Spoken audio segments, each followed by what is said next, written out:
La CFDT se positionne sur le fond du texte. Le fond du texte, il répond à deux philosophies que nous portons. Le premier, c'est des droits attachés à la personne à travers le compte personnel d'activité.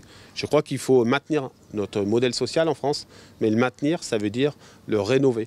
Et le rénover, ça veut dire d'attacher des droits à la personne, en termes de formation, d'assurance chômage, de complémentaire santé, je l'ai dit, mais également en termes de compte épargne-temps, par exemple. Et ça, c'est le compte personnel d'activité. Le deuxième ambition, c'est de développer de la négociation collective dans les entreprises, dans les branches. C'est ce que porte cette loi. Moi, je souhaite, parce que son contenu convient à la CFDT, que cette loi soit adoptée. Les modalités d'adoption de cette loi, ce n'est pas mon problème. C'est le problème du gouvernement avec son Parlement et avec sa majorité. Le 49.3 n'est pas pour moi la méthode idéale, c'est évident. Ça ne me regarde pas de la façon dont ça va se passer. Donc moi, ce qui m'intéresse, c'est le contenu du texte. Après, que ce soit un aveu de faiblesse de tel ou tel, ça concerne tel ou tel, mais pas la CFDT. La CFDT s'est battue sur le contenu de cette loi.